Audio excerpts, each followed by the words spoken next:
How far do you two go back? Do you two know it? Have you come across each other? I think about 2.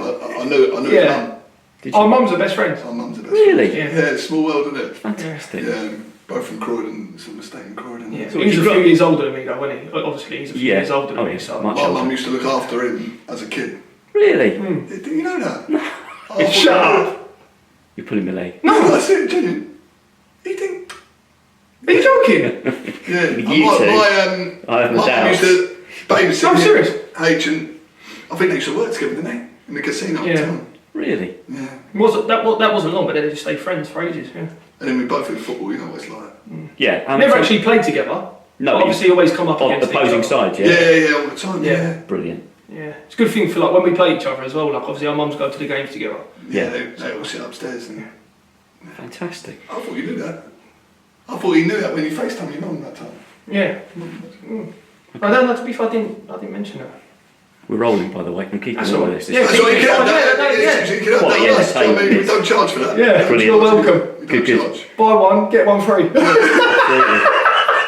How's he been? Because I mean, when he was here the first time, when he was a kid. He got released, didn't he? Yeah. Let's hope he don't get released this time. But how's he been? Has he been more the experienced elder statesman now in the dressing room? We ain't won a game since he's been here. That's true. So, yeah, not that great. Yeah. I have to keep holding on to think it's them his two checker trade games. Yeah, the boys are just trying to get used to his character, I think. So, Yeah. give him time. It's brilliant. So I'd rather do this way, to be honest, than come across with all these questions I've got to ask you. But You do it how you want to do it. Yeah. I mean, relax. You know what? Just pull the seriousness to one side and let's just have a bit of fun with This it. is your gig. definitely. This is your I gig. can't enjoy this. As long as What can enjoy? we're not sort of other side of the watershed, we're fine. We can do that. Right. Okay. Watershed. You know, the 9 o'clock viewing. Oh, right, okay, yeah. I don't get it. Yeah, no, just roll with it. Right. Okay. Just roll. Older generation. Yeah. Right. Okay, well, it is great to have both Harry Pell and Lee Brown with us as well for another edition of Teammates, shall we call it, because we've had a few of them in the past, but you two go back a way, don't you? Just talking about that. Yeah, so obviously our parents used to babysit each other, obviously. So we're going to start that again. You can't. Sorry, yeah, sorry. God, let's be Baby honest. God, let's be honest. I suffered with it as a kid. Go on. No, go on. That's what I mean. Go on. So yeah, we know each other. I was 2, and so my mum used to look after Harry as a kid. So we've known each other a long time. Yeah, go far back as probably changing my nappy at certain points, was it? Yeah, my mum's seen it all. Oh, no. Well, look, we've got to talk about Saturday first of all, Brownie, because I mean, you had to go first of all to go and get drug tested, didn't you? So we wanted to get an interview with you afterwards, but we didn't really want to interfere with that. So, in all seriousness, you must have been proud of that performance, particularly in the second half, wearing that captain's armband on Saturday. Yeah, no, I think it was a good stepping stone in the right direction. I think we changed the game plan slightly, and I think it worked for what we got really. So yeah, no, I think it worked well. Yeah, look, when you concede so early on in a game away at Bradford, I think most groups could have gone under, and I've been there myself and lost 3-4-0, especially with the crowd getting up. So I think we stood up to it and done well. You know, we put a fight up, and we were really unlucky not to win. Absolutely, and Pelly, of course, when we lost Piercy as well, the pair of you really had to kind of take it on your shoulders really and get the side going again, didn't you? Yeah, obviously we're a young group, aren't we? And we've got some vastly experienced players, some more than others. But no, obviously I thought the boys reacted really well to that. Like Brownie said, I think we could. Some teams could go under, and it was definitely a step in the right direction for the progress of the team and obviously moving forward. What about yourself now as well? Because we spoke about it when you came back. You're taking on that more mature side in the changing room as well now, yeah, compared to perhaps when you were here the first time. Yeah, I'm just going to let him answer. Yeah, no, I'm trying. Like I said, we've got 2 or 3, maybe 4 really experienced lads. So yeah, just moving forward. Obviously, us 4 probably have a real key role to some of the younger lads' development and the development as a team, really. But no, it's great to see. Obviously, some of the younger lads stepping up, especially in that environment. It is a really tough place to go, and like we said, you know, we could have gone under and we didn't. And taking that moving forward I think that's going to put us in real good stead. Absolutely. And Brownie, I mean, I think I saw at the weekend as yourself that warrior spirit came out of you in the second half. The clenched fists, the Rocky kind of impression that at the end there when you were climbing up the ropes. Sorry, what was that? What did he do at the end? Rocky. He's trying to make me You were trying to get up off the ropes, basically, weren't you? You were saying the boys take Tim Maynard and everybody to back off. I'm getting up. Yeah. I'm getting up. Yeah, he didn't even touch Do you know what? We do have a laugh and a joke about that. That armband does carry a bit of weight, so we always joke about, when Piercy's got it and his chest comes out and he stands there for the photos. I think it's the exact same kind of thing. So obviously Piercy, he's really good friends with Jed Wallace. Do you know Jed Wallace? Yeah. Like really close. So every time before a game he has a picture with the armband, he sends it to Jed. Yeah. So it's quite a big thing. No, serious. It's a big thing for Piercy. So obviously you go on his if he's got on his social media, he's there, and you always notice He's a proud captain. But the armband's always further, like the arm. He's always further, so he'll stand like that to show. Yeah. Do you know what I mean? So I think that Brownie's got that on his arm. Yeah. And I feel like we've seen the best of Brownie because it carries a bit of weight and he stood up to it. So. And obviously I've got to do Piercy proud. Yeah. But of course as well, from what you said to us last season, in a situation like that, backs against the wall, you've got to show a bit of spirit out there. I think Wimbledon fans appreciate that. Even you just got to keep fighting to the end. No. In all seriousness, I think to a man on Saturday, we show good character. We show good character, but as I was saying, it's all right doing it one game. You've got to do it. You've got to do it again. Yeah. Like it's all right. We were saying it's all right having good half hours and good 20 minutes here and there. It's all about consistency. Yeah. And there's no point being up here one week and then you can't fight your way out of a paper bag next week. It's got to be there, and that's got to be the standard. It's so cliche, but it's got to be a relentless attitude of the never give up attitude and the fighting spirit, really. Paddy, obviously we know the way that the gaffer wants to play in a particular way, but did we kind of see like a shift in mentality perhaps in that second half on Saturday a little bit more about us? I think we did. I think from minute one, to be fair, I thought we were on the front foot. I thought we took the game to them. And there's no denying, I think, that their squad, again, vastly experienced throughout. They've got a know-how, and they're a big team in this league, So we've gone there, served it up to them, and I personally think that we've done enough to win the game. I thought we should have won the game. So like Brownie said, there's no point putting in a performance like that and then down tools, and then we've got to try and find a consistency. But me personally, with Wimbledon, I think that if you go through the history of the football club, there's not really been a soft underbelly with Wimbledon, and that's something that we definitely don't want. And there's been a big ethos on literally rolling our sleeves up. We had big meetings before that game. We knew it was a big game, and we did stand up to the challenge. So it's important that we carry on doing it. You mentioned a couple of the younger players there as well. Perhaps Isaac on his debut as well, because he stood up to that very well in his first full appearance. And Ayub as well. There's a little bit of a change to his mentality as well. He's not going over the borderline, is he? He's managing to keep in his how he performs out there as well. He's not getting involved in things, is he? Yeah, no, I think for someone to come in their debut and away at Bradford and play your first league appearance, I think you've done bloody brilliant, And I've seen many players get chucked in the deep end over my career and an absolute crumble, and never to be seen again. And he didn't. He was one of the best players on the pitch for me. I thought his athleticism, his aggression was really good. There's one point where I thought he was dead and buried, and he went and knocked out some guy down the line. I thought, where's he got that from? So yeah, credit to him. But everyone will be putting him on a pedestal right now, and all this week putting him on a pedestal, putting that pressure on how good he was. But for him, he needs to take it back, stay humble, and just keep doing the basics, because it's very easy as a young lad to get carried away with yourself after one game. It was a brilliant game, but look, just get back in your lane, let's calm down, and let's do the same again on Saturday you've selected. He did get put in a sink or swim situation, didn't he, when he swam, so fair play to the lad. Absolutely, and with Ayub as well, as I said, he's keeping it the right side of things, isn't he? There's other times during the season perhaps when there'd have been a flashpoint, he may have been, pushed into something as well that he didn't want to, get involved in, and he's managed to pull himself back from a difficult situation. He's maturing every game. He's starting to rack up the games himself now, so he's getting more and more mature. He's still a young lad, but still has played a lot of games for his age. I'm trying to poke him this morning, but yeah, he's getting more and more mature. But look, just keep ticking them off. with Will Nightingale as well. I mean, you knew him, I think, when you was a kid, when you were back the last time here. I mean, another impressive performance as well. You know, Brownie, you backed that up as well on Saturday, yeah? Oh, I definitely would. Yeah, like I said, I think from all over the pitch, I thought we all done our individual jobs, and like I said, I thought we should have won the game.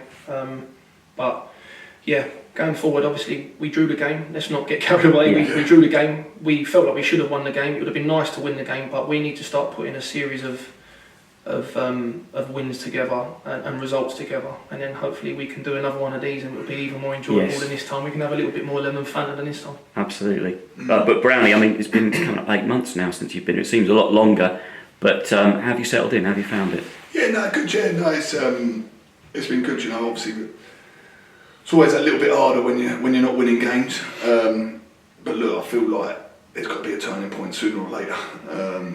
So hopefully we put a run together, as H was saying, we put some sort of run together, and sort of it all makes everyone settle in a little bit quicker when you're winning games. So yeah, no, I've enjoyed it. I love being here.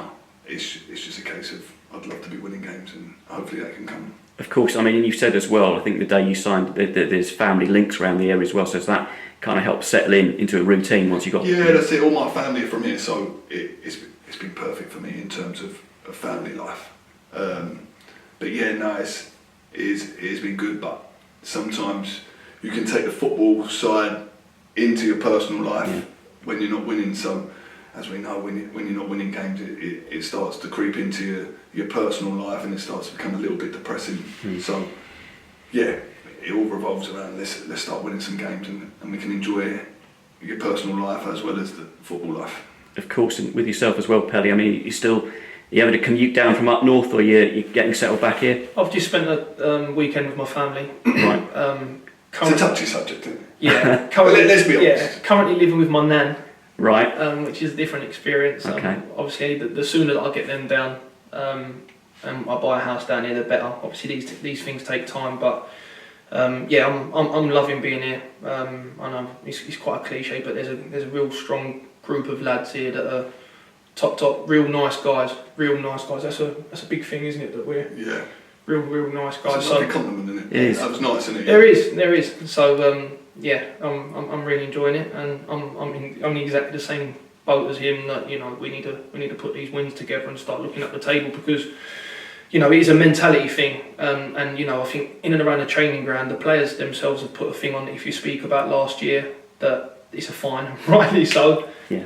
But a mentality does need to change, because obviously this club has been not picking up results over a sustained period for a while. And, you know, anyone can point a finger, it's this, it's that. No, it's just a collective.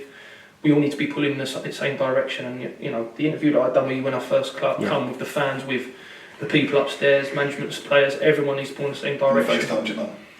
Yeah, and obviously I'll get a bit of abuse for that. You see, the boys have absolutely hammered me for that. It was good though, wasn't it? It was nice. I thought it was touching. It was nice. Your mum would have been proud of me, though, wouldn't she? I can't believe you didn't FaceTime that. Yeah, I should have. That would have been a great story, wouldn't it? That would have been brilliant.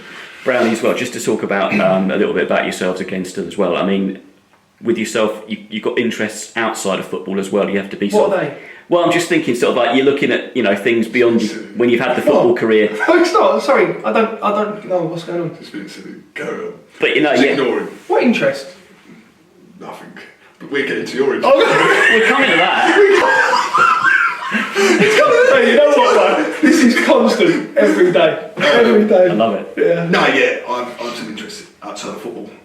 Is that your question? Yeah, I mean, because it's important when sort of like the playing days. That was my fault. There's still a little bit of life in the old dog yet, but when the playing days come to an end, how important is that as well to sort of like start planning for, you know, career outside of football? 100%, and there's not enough people in football who do.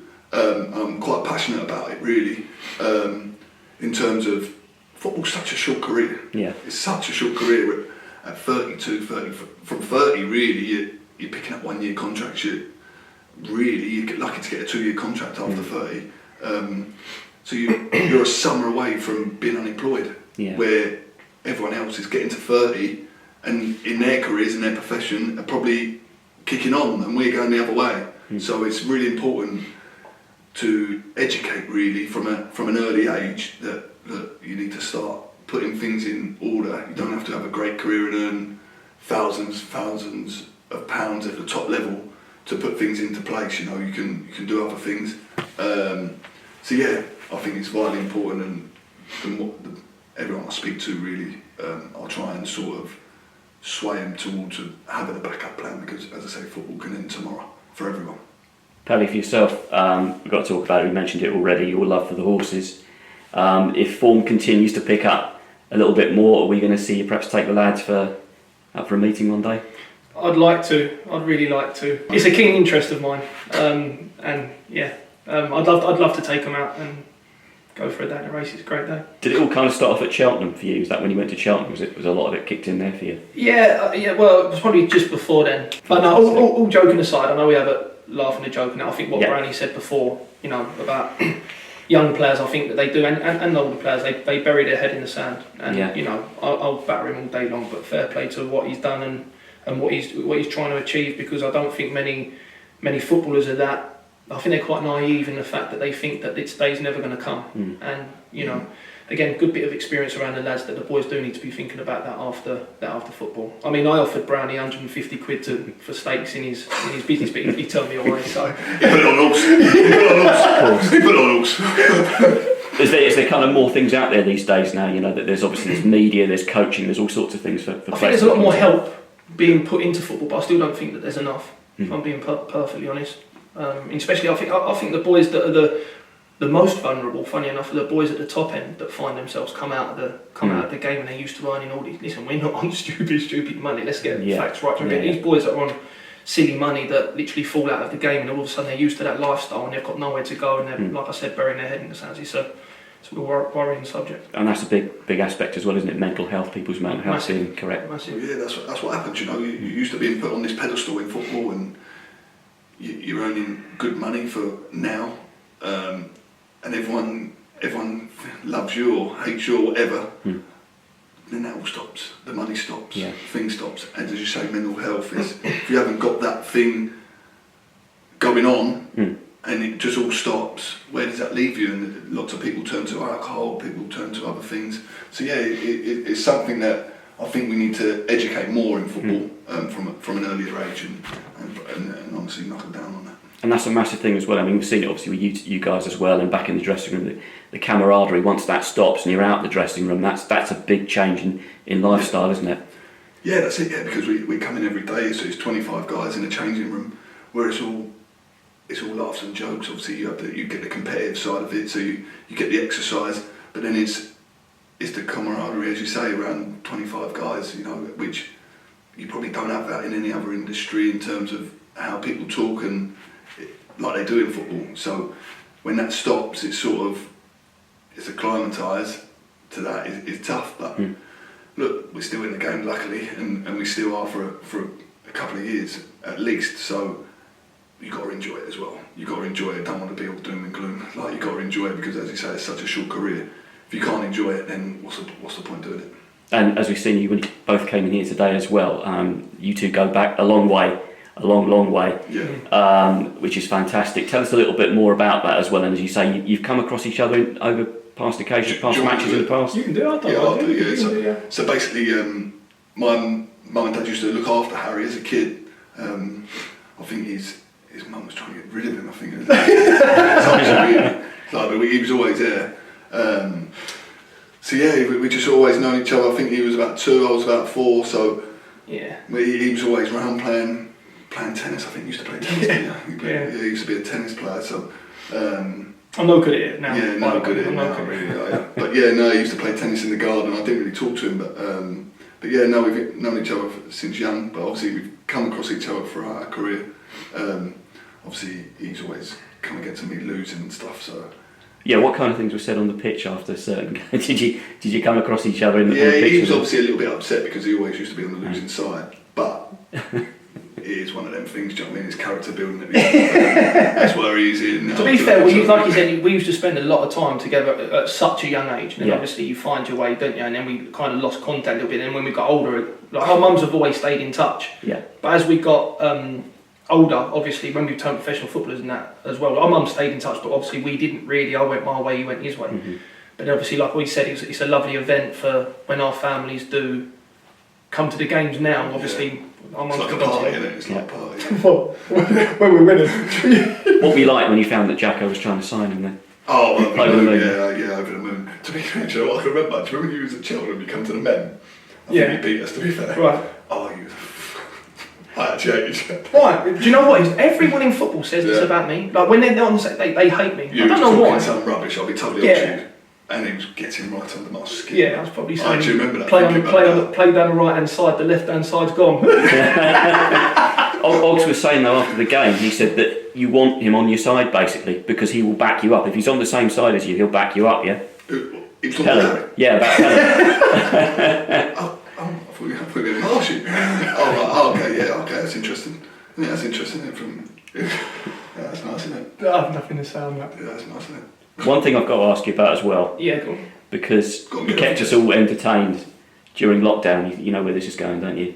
Oh, One of the first things we were all absolutely locked away. Yeah, we're all locked away and nothing to do. And you took on the challenge of building Old Trafford out of Lego. I did. How did that come about? And have you still got it? Do you know what? I'll be completely honest. I sold it. It was actually quite a bit of money, you know. It was about 300 quid. But so I was bored in lockdown. So bored, mate. And then obviously you know what it's like the missus and that, like the house is just literally couldn't go nowhere. And I just thought, your missus? no, I do, but I've got to do something. I've got to do. Shut up, mate. What's he doing? I've got to do something, you know. So I bought this Manchester United. I'm a Chelsea fan. Yeah. But I got the Manchester United one because Chelsea didn't do one. Obviously, I played for Man United away. Sorry.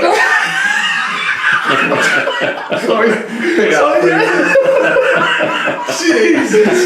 So I've got this Man United thing. He's like a kid. I'm a long time old, mate. Jeez. So I got it and literally, peppered it for a little while. And I really enjoyed it. Yeah, it took me a while, mate. Honestly, it was like thousands of bits. You're getting so many views on social media. It was good, mate. Challenge. No, just every so often I put a picture. There are a few moments that you thought, I'm going to jack this in, I'm not going to do this. Oh, he was documenting it. But he did it. Yeah. Oh, yeah, he did it. Yeah, so because there was nothing else going on in lockdown world. So he was documenting him building Lego? Yeah. So I can't believe I didn't subscribe. So on the equivalent, so basically it's like, do you know when you like get a house? So like you build a house, the foundation's going, I was doing that with Lego, and then you build it up, and then you do the stages. It was a lot of work. No, the stages. A lot of work. The stages, it was hours and hours. It was a good watch, wasn't it? Yeah, it was a good watch. Who watched it? You watched it? He watched it. Thrilled by You get laughed, didn't you? Absolutely. Mate, we're in lockdown. You can't do nothing. Mate, who taught you to build Lego? Listen, you couldn't have had many views. Turning back the clock, we remember what lockdown was like, and a lot of people. It was a hard time, Brownie. Yeah, it was a hard time. People must have been on the barrel, mate. It must have been on the edge of the cliff if they got to watch that. I was doing Lego. Gaffer was singing songs, wasn't he? Yeah. Gaffer was singing songs. Absolutely. No, I'm just saying it does weird things to people that you know that you have to do something. Exactly. Do you know what I mean? You can't just sit and bury your head in the sand like we're spending with your family. Do you know what I mean? Go to take them for a walk. Yeah. You weren't allowed out. You're only allowed out for an hour. What's it, an hour? Exactly. Or not even an hour. So what do you want me to do for the rest of the time? I'm going to go. We're rounding I'm up going to with watch you Brownie. go and build Lego. It wasn't videos, mate. It's just a few pictures here and there. And he achieved it. And I did achieve it. Have you got the picture? I'm sure. Yeah, we'll dig it out. We'll get it out and we will put it on this video. Do that, Mate, you'll look at it and you'll be like in stages of how people will be buzzing, wouldn't they? Old Trafford. Yeah, people will be buzzing. Yeah, it's good. I think we've got to turn it back to Saturday now because we've got Colchester coming up. As Wimbledon, we haven't played Colchester in a long time, so a new challenge. But in all seriousness, as you said, we've got to kick on from this now from Saturday's game at Bradford, haven't we? Yeah, no, look, as we were saying, get back to serious now. It's got to be like a switch. Yeah. It's where you struggle. Right, let's go. So, yeah, no, obviously, I've had a wobble up there. Oh, wait, let me run into it. You just said take it. God, wait a minute, this is what teammates do. I'll jump in, right? Okay, so, and going back from Saturday, obviously, great performance. I've looked after you. Great performance. And, you know, I've got a history of Colchester. Exactly. I was the captain of Colchester, and, you know, I spent 3 years there. Had one real successful season. We got to the quarterfinals of the Carabao Cup. We done really well. Good memories, but you know they'll be wanting a result. They've not had a good start, and I think that they'll probably be changing their manager. I should imagine. So I reckon the new manager will probably be in by the weekend. But no, we go into that game. You know we're full throttle, and we are the bit between our teeth, coming off the back of a really good performance, and like we said, hopefully kick start kickstart this next run of games. And for yourself getting off the mark as well now, that's a good thing. You want to build on that, yeah? Yeah, desperate. I was. Listen. I'll be honest. I've had probably 3 or 4 really good chances, and single-handedly, if I'd have taken maybe 1 or 2 of them, the results might have swung. And they weren't half chances; they were good chances, So, but I just keep telling myself to get in the right positions, and I do back myself to score a few goals. But yeah, that's just getting in the right positions at the right time, and it's like our results at the moment that they've got to turn at some point. They've got to start going in, and we're doing everything we can to achieve that. Particularly at home form again as well. Big game. Obviously, getting the fans back in. You might obviously have to be in there again if Piercy's absent as well. So it's important that we put in another performance on Saturday, isn't it, Brown? Yeah, no. As I say, it's all about consistency. Now we've had that good performance, we can't be up there and then down here the next week because it can't be like that. I think we've got to be putting a lot of ethos into that it's not just 1 week. It's got to be a consistent, relentless attitude to perform like that every week, and especially at home. That should be our fortress. No one should ever come to Plough Lane and think it's going to be an easy game, and that would boil my blood to think that teams think they can come to us and have a good, easy game, because it should never ever be like that ever, and that's what we've got to make it. I've got to talk to you both about as well. We've had the sad news this week of the loss of Dave McKnight. I don't know how much either of you knew Dave. I think you might have done a little bit more, Pelly. I've come across him a few times, obviously, from my time here. And yeah, and of course as well, that's off the back of already having lost Dennis Lowndes as well this year, who was another great man behind the scenes here. They both worked on the pitch. They both did so much for the club. So it's like a loss of a Wimbledon family, really, isn't it? It's a tough time. So we remember the contributions they've done to help build this club. Both of you, yeah? You said it there. I think that the people behind this club have got this club to where it should be. Going back years and years now, the history it's a real lovely footballing story of where this club's, what's happened to this club and the way that it's built itself back up. So everyone puts in their 1% in and around the club, and then you get a solid club like it is today. Brownie, you're finding that yourself now since you've been here, yeah? Yeah, look, we all know about the story of AFC Wimbledon. It's a fantastic story, and us as players have got that responsibility to sort of take that on our shoulders out on the pitch, really, because as you say, there's so many people that don't even get mentioned behind the scenes who are doing a fantastic job, and we're the face of it, really, as players. So we got to perform like we're fighting for everyone. So yeah, look, and not enough credit goes to the people behind the scenes in any club, really, and especially here, because where it's come from and what it's done and what it's achieved in such a short period of time. So look, credit to everyone, and as you say, if it was a family club that I've been involved with, this is the biggest. Really good to hear. It's been chaotic at times, but to have the pair of you here in front of the camera, it's been good. I think we've needed a little bit of a smile as well.